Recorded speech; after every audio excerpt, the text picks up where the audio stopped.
Good afternoon. My name's Will. I'm the admissions tutor in anthropology at Brunel. I know you can't talk to me and I'm not feeling too comfortable talking to a microphone, but I'm going to try and tell you a little bit about our program, and I'm joined by one of our final year students, Sarah Nelson, who hopefully is going to talk to you about her course. She's giggling at me. I probably pronounced her name wrong. I'm not sure how I managed to do that. Anyway, she's going to tell us about what it's like to be a student here. So, I'm going to assume that at this point in the admissions process, you've got a pretty good idea of what anthropology is about. But let me tell you a little bit about what I do. I've worked in two different places. The pictures that I'm showing you here are from the first big piece of anthropological research I did, which was for my doctoral thesis, and I went to work on a little island off the southeastern coast of Papua New Guinea called Panapompom. I did go partly because of the name. Panapompom is, a small island. It's about 3 miles by 2, and there are about 300-400 people live on the island, and they speak a language called Panapaniati, which is spoken by about 15,000 people in this part of Papua New Guinea. So it's all very small, it's all very limited. And what I did there was very typical of what anthropologists do, was I had a house there, I hung out, I made friends. The guys on the bottom right-hand side of your screen are some of my good friends from Panapompom. And I learned about how these people live their lives. And that's really what anthropologists do. That's what anthropology is all about, is trying to understand how different people in different parts of the world live their lives and why, how those lives are organized, what they mean, what the things that people do mean to them. And we do that by going and staying or spending a lot of time with a particular group of people. And that's actually really exciting, because the people that I was dealing with on Panapompom had never been visited by a social researcher of any kind really before. Very, very little was known or published about this particular set of people and how they live their lives. So as a result, just by going and talking to people, you're finding out about people that other people don't know about, and very often people don't care about either, because these are the people who don't show up in statistics. They don't show up in government reports. And if you do anthropology, that's the kind of thing you learn about, but also the kind of knowledge that you produce, because all of our students, is a big part of our program. I'll explain about this in a second, but it's a big part of our program, go off and do original anthropological research and write a dissertation. And at the end of that, you also will have done this work, and you'll know more than anybody else really about the particular set of people you've worked with. So that's what anthropology is all about. It's about going and living with people and hanging out with them and finding out about who they are and how they live their lives and why. Now, obviously this is not something which is widely taught in schools, so you might be feeling, oh my goodness, do I really want to do anthropology? I don't really know what this is. I don't really know what it's about. By way of being reassuring, none of our students really know what anthropology is about when they start. It's such an interesting subject in lots of ways. It's so complicated that even those of us who teach are still always testing the boundaries of what we think anthropology is. So we don't expect you to know anything about it whatsoever. So if we walk through the program real quick, when you arrive in first year, you'll be lectured by me in September and my other colleagues, obviously. And we start off very, very much in the basement. We start off with the very basics. What I want to teach you, and I think the most important thing that you can get out of anthropology, is a certain frame of mind, a certain way of thinking about the world, about other people's lives and also your own. What I want you to think as an anthropologist, or the way I want you to think, is really critically. I want you to look at other people's lives and think, how does that make sense? And then to look at your own life and think, well, why does this make sense? Why does this seem so obvious to me? So a lot of the first year is based around getting you to think in that kind of critical way, teaching you to read and to speak and to argue and to write like an anthropologist, to deal with the discipline in the way that you need to. In the second year, we're going to build on that foundation, and we're going to add more complicated material. stuff about anthropological theory. I mean, there's lots of theory out there and the methods by which we do research. We're also going to introduce you to other more specialized material, for example, about particular regions of the world. So you might study a particular region which one of my colleagues has a specialism in. So at the moment, I think we're running a module about South Asia and the South Asian diaspora across the world. We have another one which is about the Mediterranean region, and you find out in detail about the kinds of things that people in that part of the world are doing and how anthropologists have thought about them and the sorts of questions and answers that we can have about particular regions and particular ways of life. So we move you on then to your third year or your third level, and this is where the course gets really, really, really exciting, because we can start to deliver material which is very, very, very close to our own research interests. Now at Brunel we do a lot of what we call medical anthropology. That's a branch of anthropology that looks at issues about illness and well-being, how people understand medicine, how they understand afflictions of various kinds, what they do when they're sick, which is actually really variable and really interesting across the world. You know, what do people understand by medicine? Why are they ill? These kinds of questions get asked in medical anthropology. We also have colleagues, including myself, who are very interested in development, less in the sense of working out how to develop people, but thinking about development as a social issue, as a social problem, as a kind of life, a kind of human activity. So we're asking questions about, you know, what do people really mean when they talk about development? What happens when a development project arrives in a particular area? What does it do to people? What are its social effects? How do the people who are supposed to be benefiting from development understand it? Those kinds of questions. And we also have a big research area of the anthropology of childhood and youth, where we're thinking, again, it's the same sort of pattern. We're thinking about what it means to be a child in different contexts. What does being young mean? Is there a major difference between being a child and being maybe a young person and being a grown-up in sub-Saharan Africa or in India? And how do those differences work out, and what difference does it make? Those are only examples, of course. We do a lot of stuff in the third level, which is all exciting, and I think what makes it exciting and what makes it something that we care about, and we also want you to care about a lot, is it's very, very close to the work that we're doing. So I mean, I've literally just finished teaching a module on contemporary anthropological theory to Sarah, amongst other people, which I've enormously enjoyed teaching, because I've actually been learning myself and wrestling with some really difficult and exciting texts, and I think we've had a really good time doing that, because it's at this level, at this third year, it's a kind of collegial activity. We're not just teaching you at third year. I'm also expecting to learn from you and to have a conversation. So that's where we take you. We start you off very much on the assumption that you don't know anything at all about anthropology. That's not a problem. And we're going to build you up to the point at which you can actually do anthropology, and you're working at the sort of cutting edge of what anthropological knowledge is all about. And a very, very big part of that, of course, is writing this dissertation. That takes up much of the second half of your third year. You'll have done, we'll talk about this more in just a second, you'll have done research on it, and you'll produce an original piece of work, drawing on the modules, drawing on the stuff we've been teaching you, the stuff you've been reading in the library. And you'll produce this original piece of research in your third year in discussion with a supervisor who's one of us, who's one of the academic staff. And we'll work together on that so that you can actually have made some anthropology yourself.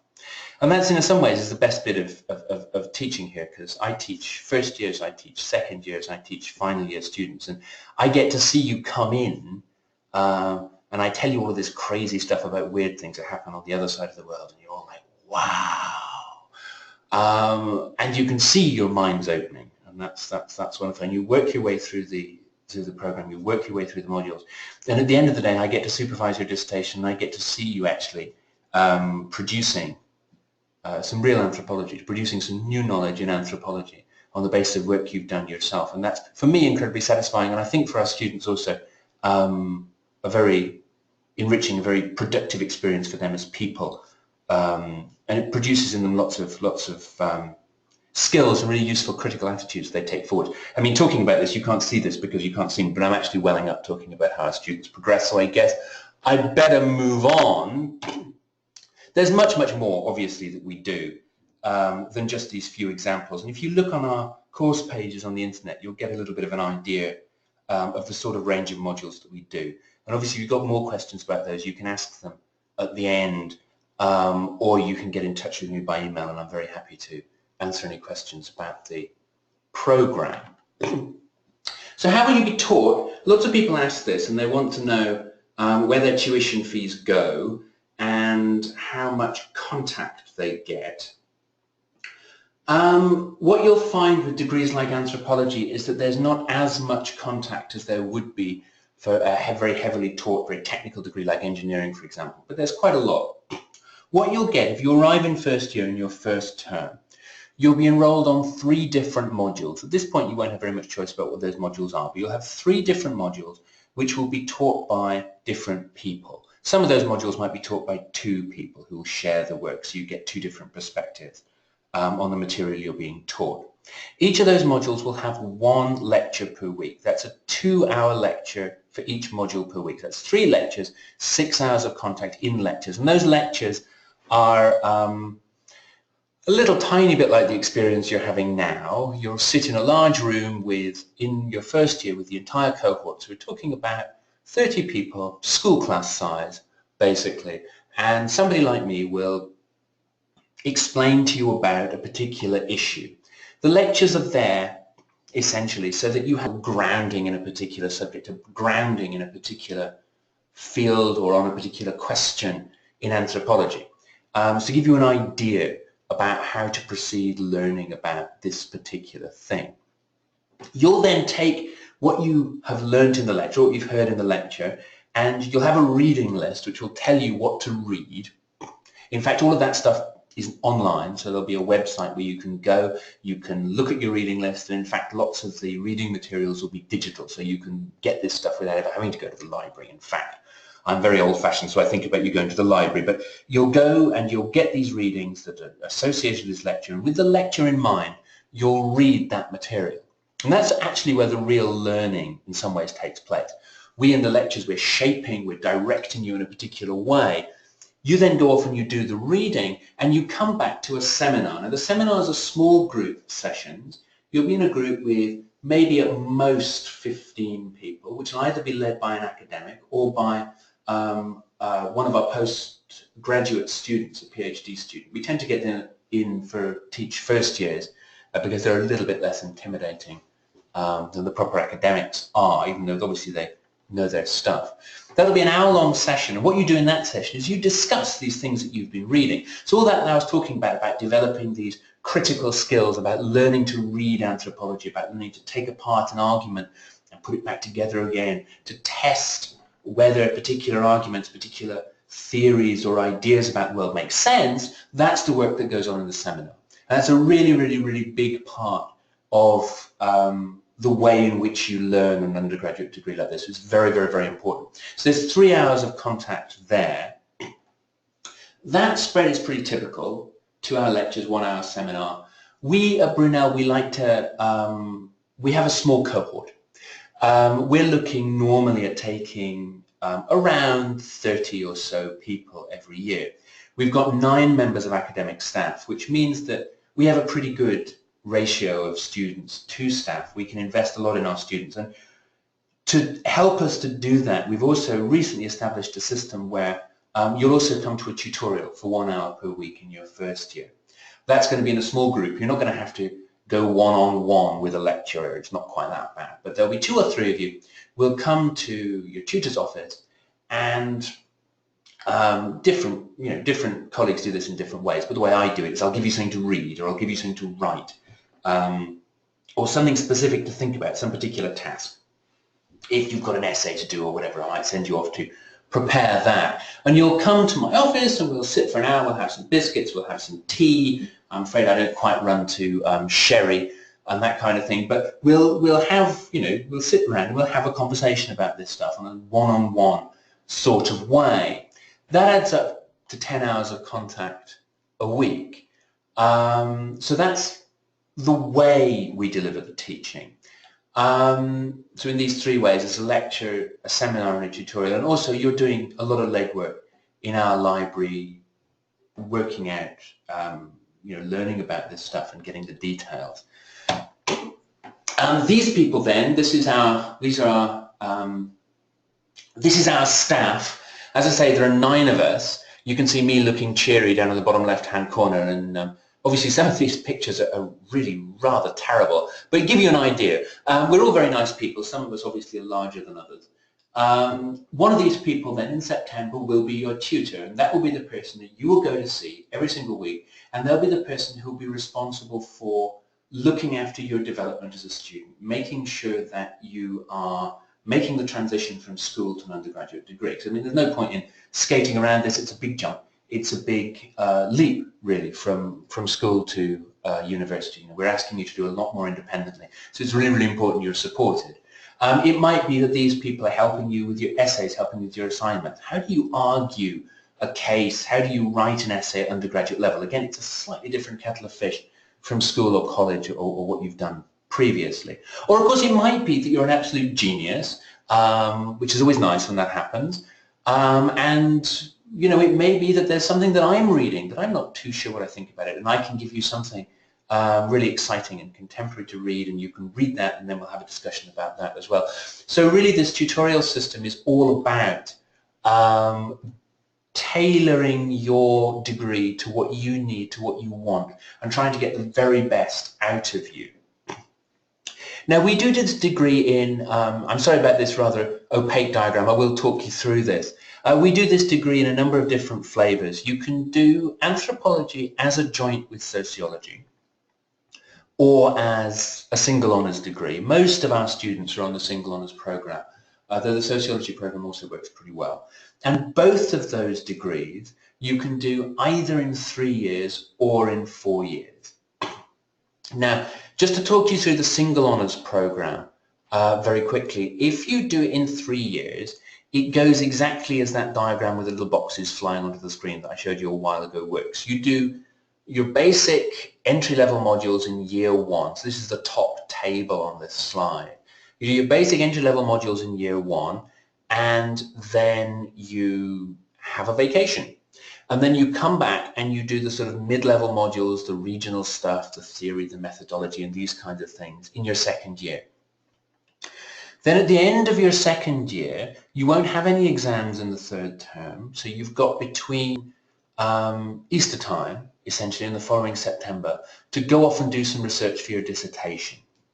And we'll obviously support you to do that. We'll have been giving you advice during your second year about how to do that. And you'll go off somewhere and you'll do this anthropological research. You'll go off and hang out with people and listen to them and talk to them and find out about something particular which interests you. And that could be anything. So long as it's safe, and so long as you're not doing anything illegal or unethical or whatever, you can do anything you like, anywhere you like. And then you'll take that research into level 3, and during level 3 you're in the business of writing your dissertation, and that dissertation goes in around Easter time, so sometime around, well actually the dissertations, I've just finished marking them, so they go in a little bit before Easter in March. So in level 3 you do these specialised modules which are to do with staff's particular research interests. You write your dissertation, and then our students right now are getting ready for exams. So in April, May time, this is the third term after Easter, you do some exams, and then you graduate. That's a really, really, really good degree. You get to do a lot of hands-on work with the dissertation research, and we encourage you to think hard and to do that work carefully and very well. It's a very, very important part of what we do. However, if you're thinking about a degree with us, I'd very, very much recommend that you think about the 4-year option that we offer. And the difference between the 4-year and the 3-year option, apart obviously from the fact that the 4-year option is longer, is that in our 4-year option you get to do these 2 placements. So what happens is you do level 1 with everybody else, with the people who are on the 3-year option. But after Easter, you have the opportunity to go on a work placement. Now that placement could be pretty much anything, pretty much anywhere. So Sarah will tell you about her placement in just a wee minute, but we have students going off to do a vast range of things. I remember dealing with a young lady who went off to work with the Occupy movement in New York. I've just been supervising a woman who worked in Zimbabwe with traditional leaders who were involved in disputes over land which had been taken as part of a diamond claim by the Zimbabwean government. We have people who work in care homes, we have people who work in London, in Bangkok, and Nairobi, all over the place. So that placement takes you from Easter time in your first year, potentially, all the way through to the following January. So basically you miss the first half of level 2, the first half of your second year. Then you come back in January and do the second half of your second year. This is what's going on in year 2, the second line of this second table after where it says placement 1 with the yellow background. So you do the second half of your second year. That seems backwards, but don't worry, it doesn't matter. It's designed so that it doesn't matter, okay? And then you get to have a vacation, which you're going to need by that point. And you come back in September and you go back to the classroom and you do the first half of level 2. And at the end of that, you get to go on placement again. And this is the really long, really cool placement. It's this placement where we're really encouraging you not only to get work experience working for a particular kind of organization, because that's part of what the placement is about. You have to work for about 3 months for a particular organization to get experience, to get stuff on your CV. And you get to do that twice, right? So each placement has 3 months of actual work in it. But you also have to do some ethnographic research, some anthropological research during that placement. You have ages of time to do it. So you have essentially from January all the way through till September to do that work, to do that placement. It's lots and lots and lots of opportunities to do hands-on work. You're not on your own during that time, of course. You'll have a supervisor back at Brunel, so either I or one of my colleagues will be in contact with you by phone, by email, making sure that everything's all right, answering your questions and so on, making sure you're getting on not just with your work, the work that you have to do, but also with your research and guiding you about what kinds of things you might be looking at, what sorts of strategies you might be taking on. So that's a really excellent opportunity, actually. In those 9 months, by the time you've done that much research, in fact, overall you could have done almost a year of research. That's almost as much research as you get to do on a PhD degree. So that's a really, really fantastic opportunity to get your hands dirty doing anthropology. And part of it, I mean, in terms of what we do and how anthropology works, and I mean, maybe Sarah will have something to say about this afterwards, but for me at least, anthropology is one of these things that really you only understand when you do it. The sorts of things that we write about, I mean, if I tell you about Panapompom and how people live on this tiny island in Papua New Guinea, I know that you can understand it and I can make you understand it, but whether you really believe me, whether you really understand why it matters is a different question. But after you've done it, it's much, much, much easier to see why it matters, how anthropology works as a discipline, and also to see how the ideas that we develop in lectures, what you read about in the classroom, how it operates in the real world, why it might matter outside of a university, why it might matter for you as a citizen, for you in your life going forward. So I think those placements are really important. They really help to get the best out of our students. And it's very noticeable that placement students tend to write better dissertations, and actually they tend to come out with better degrees. Your chances of getting a first-class degree after doing placement are considerably better. After the placement, and you come back to level 3, there's specialised research modules, and you can do them a whole lot better because you've got this experience of doing anthropology. You write your dissertation, you have your exams, and you graduate, and you get to wear a silly hat, and your parents take photographs of you, which is fantastic. Love graduation. I'm not just selling this placement degree, by the way, because, I don't know, I get commissioned from Brunel for an extra year or whatever. It actually works at fairly good value. I mean, our fee, for better or for worse, is £9,000 a year, but the placement year only adds an extra £1,000 to that. So rather than paying, what would you pay, 18, 27, 30, 36,000 for 4 years, you actually end up paying 28. So you only end up paying an extra £1,000, and you get that experience, you get something to put on your CV, and at the end of the day you get this degree which is marked as a BSc with professional development, which does, as it turns out, make a difference. So these pictures here are just to give you a vague idea. I know Sarah's got some more pictures of her own. This is from another of our students who went to Uganda working in a local development organisation to do with violence, people affected by violence in Uganda. So you get an idea of the kinds of things people are doing. Yeah, so this professional development degree, it does really work, and our degree overall works. I know that in this day and age, it's always a bit of concern about, I'm going to do this degree and it's anthropology, and you've maybe had this experience already, say, oh, I'm doing anthropology, and people are like, what's that? What is it good for? And it can be quite difficult to explain to people who don't do it. Why is it that you're interested in these crazy people on the other side of the world? What good is that? Well, our outcomes actually in terms of what our students go on to do are really, really, really good. The last data that I have showed that 90% of our 2014 graduates were in work or further studies 6 months after graduating. I mean, that's actually a fantastic figure. I mean, this means that our graduates are certainly the most employable, or some of the most employable anthropology graduates in the country. And actually a 90% employment rate is pretty good by any standard. I mean, if you look across the statistics, I mean, 90% is absolutely fantastic. We're really pleased that our graduates then do go on into work. Of those people, half are engaged in graduate level activity. That means this is a sort of technical statistical thing. What it means is either they're in some kind of management role or they're in postgraduate study. I mean, it's difficult to say exactly what our students go into because they go into a whole range of different things. We've had people leave into journalism, into local government. A student I supervised her dissertation a couple of years ago got an offer to work for DFID, for the Department for International Development, so as a civil servant involved in development activity. We have people who go off and work for the UN, for non-profit organisations, for NGOs, for local councils. They go into all kinds of walks of life. Quite often we find that our graduates actually go on to work in some capacity quite similar to what they did in their placement. And they tend to be drawn to do non-profit, third sector, very often development work, quite often overseas. As a result, my suspicion is that 50% in graduate level activity is actually well, it reflects the fact that quite a lot of the things that our graduates want to do are not working in offices in a grey suit. Let's put it that way. They're a bit cooler than that. So they go off to do cool things. And the starting salary is around 21 grand. That's pretty good by the standards of this kind of degree. So the outcomes are really, really good. And I mean, the outcome that we're most proud of is the last National Student Survey, which you may or may not have heard of, but it's a survey that final year students get the opportunity to take. And it rates various things about the university. You can look at all of this stuff. If you go to Unistats, you can see all of these statistics and they'll get updated. They should get updated quite soon, actually, so these numbers might change. But if you go to Unistats, you can see this stuff in more detail.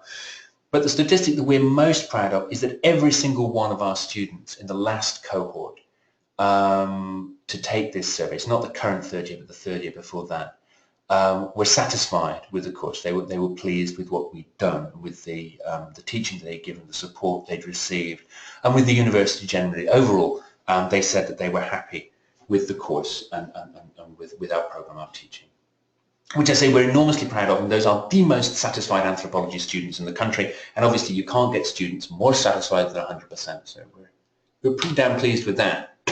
So, down to brass tacks, and then I'll hand over to Sarah to talk about her experience as a Brunel student.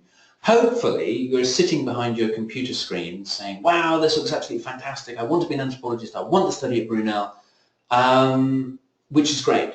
Question is, can you get in? Now, our standard A-level offer is an A and 2Bs. That may or may not, I have no idea who you are or where you're at. It may be that this looks high to you. It is quite a high offer. Now, speaking realistically about anthropology degrees, there's a number of anthropology departments in this country. About 20 show up in league tables. Now, there's kind of two kinds of anthropology departments in Britain. There are serious anthropology departments and not so serious anthropology departments. Serious anthropology departments offer an A and 2Bs or better. And if you're actually interested in anthropology, I would advise you not to go to a department which is offering less than an A and 2Bs. Now, that might seem really, really risky, like, oh my goodness, maybe I'm not going to get A and 2Bs. Why would I apply here? Because, if it doesn't go right, then I'll end up without a place. As an admissions tutor, my feeling about this degree is that it's actually really, really hard. It's intellectually very, very, very demanding. I'm asking you to think in a whole new way, to grapple with a whole lot of completely new ideas, new material, new everything. It's a very, very demanding intellectually. It's a hard degree. And personally, it also asks a great deal of you. You know, I'm asking you to go and do, at the very least, a long summer of research somewhere possibly quite uncomfortable. You know, it's uncomfortable doing this research anyway. You've got to ask awkward questions of total strangers. You've got to interview people.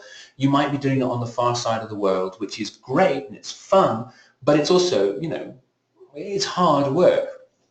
So it's much, much more important to me as an admissions tutor that I have students on my program who want to be here. So it's nothing, absolutely nothing worse than having a class of people who may have got the grades, but they really don't care about anthropology. So if you can convince me in your application, or indeed if you get in touch with me afterwards or whatever, if you can convince me that you really, really want to be here, then I can take that to our admissions management people. And if you haven't quite got the grades, if you're coming to me with, say you drop a grade or it doesn't quite go the way you want it to, I'm going to be able to take that and say, look, I want this student. This is the student that I want. He or she has got in touch with me. I think they're really, really enthusiastic. You'll see from their personal statement they really like anthropology. They've done this, they've done that. And I'll be able to take that. And because if you can show me that you want to come here, then you know, I'm very willing to make the case that we should have you. And you know, you may not have got an A and 2Bs, but A and 2Bs is really, in some ways, as the headline says, we are a serious anthropology department. Brunel is a very serious anthropology department. It's a very, very good department. So it's about because there aren't very many of you, because we don't take that many students, I'm able to make that case to our admissions people and to make sure that we have the right students, the students who want to be here, the students who are going to get a lot out of our degree and are going to do really well. So the bottom line is A and 2Bs is our offer, but there's some wiggle room there. You know, if it looks high, don't worry too much. The best thing that you can do if you want to come to Brunel, if our program looks good and you like the look of it, you know, maybe you've come and seen the campus, maybe, you know, you think it looks like a good place, then the best thing you can do in some ways is to accept our offer firmly. You can make, you're probably past that by now, aren't you? You can make it quite clear to me, write me an email, make it clear to me how much you want to come here if you're at all worried. And we can have a discussion about what the best thing for you to do is. And I'm very, very, very happy to have that discussion. So I will hand you over then. That's all I've got to say. If your questions are going to come through to us in text, so if we hold those to the end, you know, remember what your questions are, I will hand you over to the estimable Sarah Nelson, who's going to tell you about being a student here. Thank you. Thank you, Will. So yeah, that's a picture of myself. That's the best one I could find.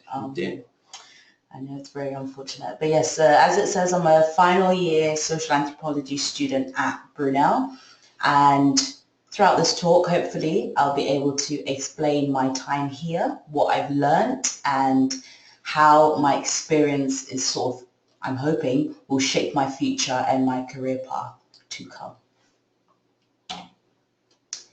Okay, so before I delve into my placement year, because I did do the 4-year degree that Will was talking about, I guess I should probably begin by talking about my time here as a whole and why I even chose Brunel to begin with.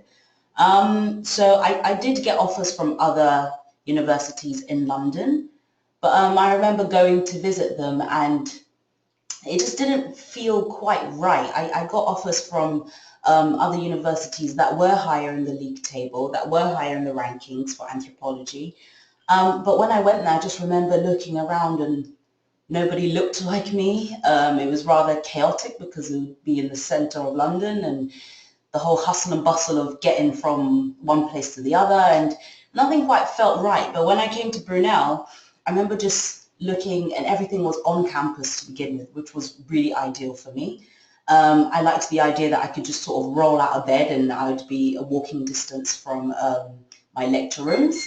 There was a bank on campus, there's Costa and 24-hour library. I mean, everything just seemed so convenient, and it'd be the first time that I was moving away from home.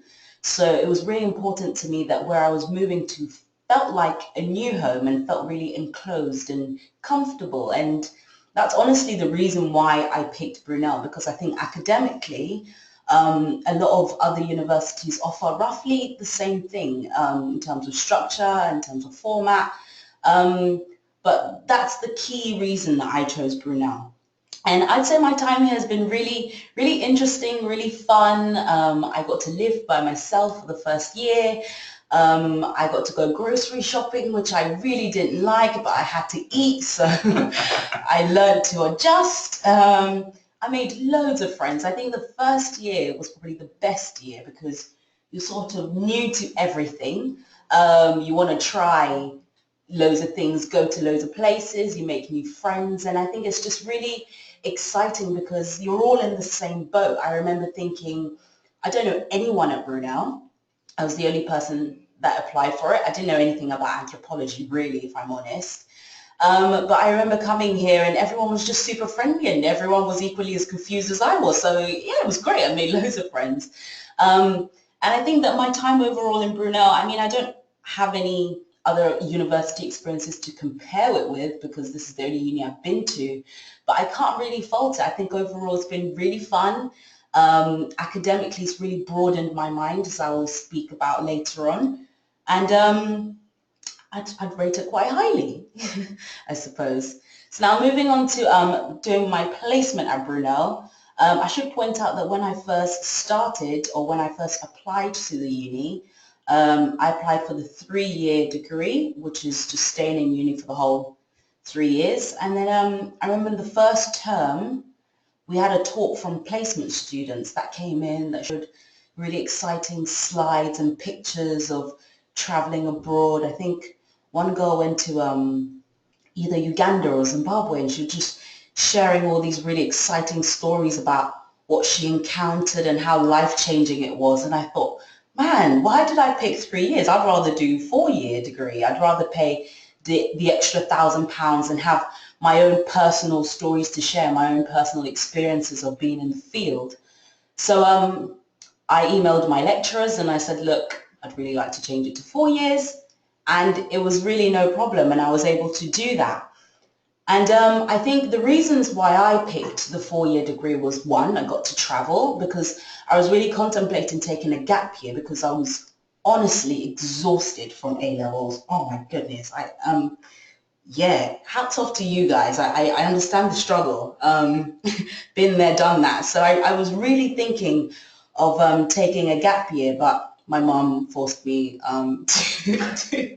to come straight to university. That's honestly what happened.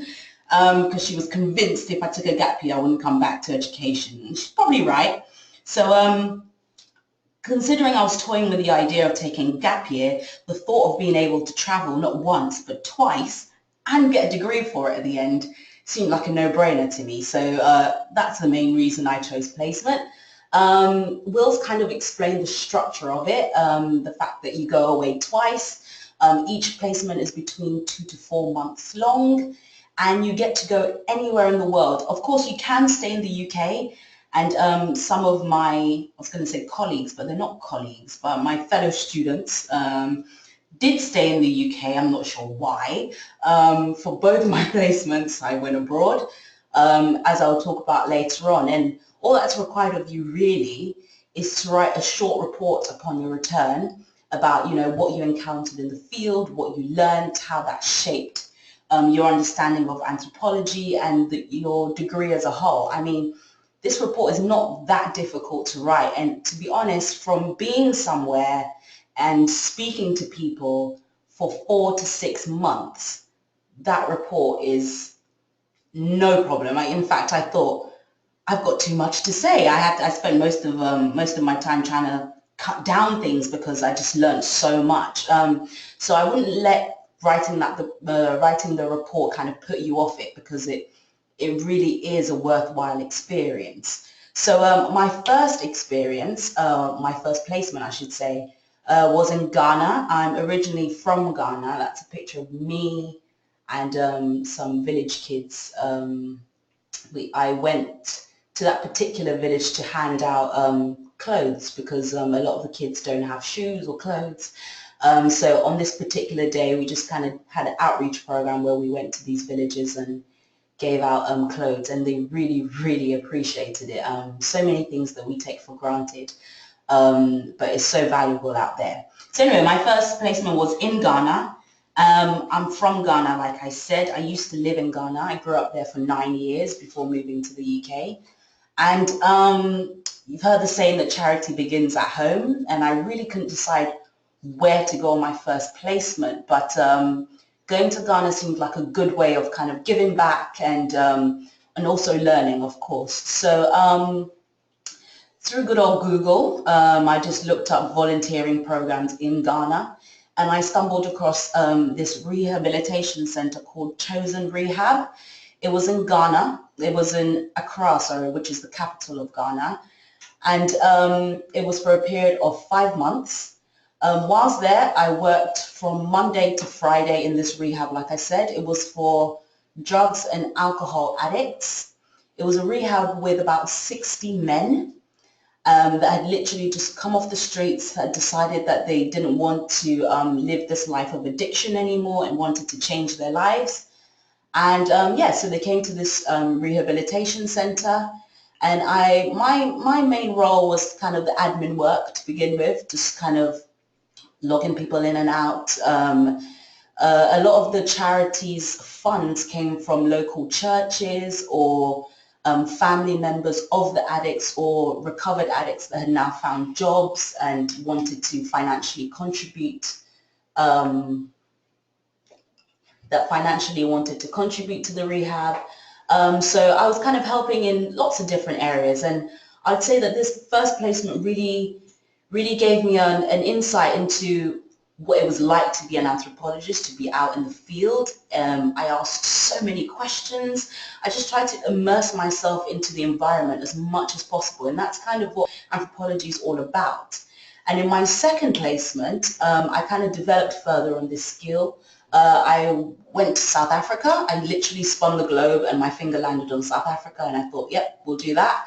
And again, I looked to Google and I found a teacher's assistant role in Cape Town in a primary school. And again, I was here for about 5 weeks. I kind of initially just started with mundane tasks like marking books and doing photocopying and stuff. But as time went on and I grew in confidence and I grew in familiarity with both the staff and the students, I actually asked to take on more responsibility, and in the end I ended up teaching several classes, ended up marking exams, and actually this really shaped my decision to now actually want to pursue a career in teaching from doing this placement, because I went in there thinking I don't really like little people at all, quite annoying, I didn't think I'd enjoy it that much. And I left there thinking, wow, I want to be a teacher. I love little people. So yeah, this time I can't stress enough how much is shaped kind of not just my understanding of anthropology, but also me as a person and what I want to do in the future, which links me nicely onto, oh, you can look at this video later. It's just an hilarious video of me interviewing students on Valentine's Day, asking them who their Valentine was and why. I'd really recommend watching this video simply because it's hilarious, but also it just gives you a taster of the kind of students that I got to see and mingle with on a daily basis.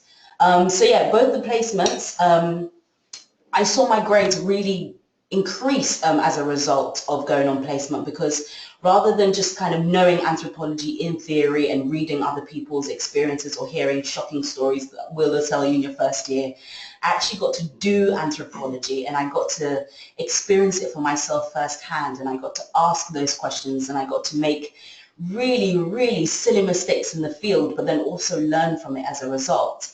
And it shaped my dissertation as well, because I ended up basing my dissertation on education in South Africa and how students really shaped their school experience.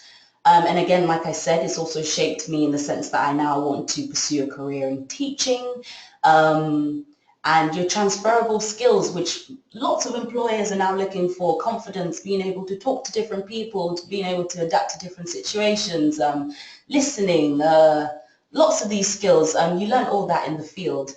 And finally, also I would say that during the placement year, I'd say that, you know, many unis don't really provide that, and it gives you experience. And it's no good just having a degree these days, because everyone has a degree. But being able to say that you can actually do what your degree says, many employers are actually attracted to. So I'd highly, highly recommend that you consider adding that extra year to your degree, and also coming to Brunel overall. You get to travel, like I said, you get to have experience, and it also shapes your future careers. So I think that's it from me. Lovely, right. So, now you've got, I understand, the opportunity to ask some questions, and those will appear in a little box. So if anybody's got any questions, you can type them to us and we'll do our best to answer. Obviously, I mean, there's a lot here in terms of details and, you know, anecdote and all the rest of it. So maybe you come up with questions later, but you've got contact details for me there on this slide. So you can get in touch with me on those, and I'm obviously very happy to answer questions, or if there are things that are better answered by students, I can pass those on. So we'll just wait for a wee minute and see if any questions pop up in this box.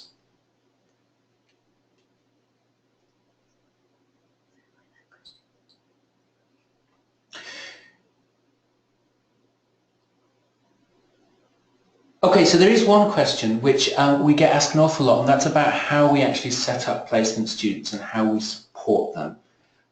It's really important. We tend to get asked this by at open days by worried parents. We actually have a really strong, really good, what I think is a really good way of supporting you to get placements. Like, so you were saying you found your placements through Google, basically, right? Yes, I did. Yes, I mean, most of our students are they find their own placements. I mean, we do have a professional development centre, a career centre, essentially, that will actually arrange a placement for you. That's for our students not necessarily what they want to do. Those tend to be commercial office-based things. So most of our students do find their own placements, but then you had to do a risk assessment, right? Yes, we had to do quite a lengthy risk assessment. So I had one mother ask me whether the uni kind of just let you go anywhere for as long as you want, and it's really not the case. You have to kind of justify where you're going, and they call up, you know, the institution that you're going to. They do risk assessment, like you said, and actually whilst you're out there, they make sure that they're in contact with you at all times. Yeah. Yeah, sorry, I wasn't interrupting. I was just amplifying what you're saying. Yeah, I mean, I have to make Skype calls to people on the other side of the world and talk to people's managers and say, you know, is Freddie doing all right? This kind of thing. There is a lot of contact there, and I will not let you go somewhere stupid. I mean, if you want to go somewhere basically where the Foreign and Commonwealth Office says no, that I am not going to let you go there. So there's no question of well, I can't stop you obviously, but I'm not going to approve of you going to Syria or Lebanon or whatever and coming back in a mess. I think that, I mean, that works fairly well. We don't have, I'm not aware of anybody in serious difficulties from your cohort, right? Don't have any big problems there. No. No. So that works pretty well. Good. So if there aren't any more questions in that case, yes, there is another question. Question asks, Sarah had written about self-funded. Are these placements self-funded by us, or does the £1,000 we pay cover any costs? Is that £1,000 the educational cost for whilst we're away on placement? How does that work? Do you want to answer this one, or shall I? Yeah, sure. So the £1,000 is actually your tuition fee for that year. However, it's self-funded in the sense that you pay for it yourself. However, you have to consider that you're not actually living on campus during this time. So the money that was going towards my rent in my first year, I was actually able to save, and that went towards my placement on both occasions. Also got a part-time job as well, so that helped me pay for the expense of flying and living outside of the country. Yeah. Yeah, I mean, it's unfortunate we don't actually have, as a department or as a discipline, we don't have any money to support our students, which, I mean, on these placements, which is it's a shame, it's something we regret, it's unfortunate. Most students, I think, find this not to be too large a problem. I mean, that's where I says you can draw a full loan for this extra year. And by the time, depending on what you're doing in your placement, it might be that you're earning money on your placement and actually you break even or you even make money. Or else, if you've gone somewhere crazy like Ghana or indeed to, a hippie dive at Glastonbury or, a tobacco factory in the Canadian Northwest, on a First Nations reservation, you probably actually find you're not spending very much money. Yes. I mean, Cape Town's actually quite expensive, isn't it? But it was so cheap. It was cheap, wasn't it? Yeah, the pound is your best friend. There you go. So, Samantha, it's a good question. It's a question we get asked a lot. The answer is it is self-funded, but, which is unfortunate, obviously, but actually most people find they don't, I think, end up very far out of pocket. And obviously you can get advice from current students as you're planning your placement, and indeed from us. And the Student Centre at Brunel can also give advice, that kind of thing. So there's quite a lot of support there as well to help you to sort of deal with that. So hopefully that answers that question, though you'll get back to us no doubt if it doesn't.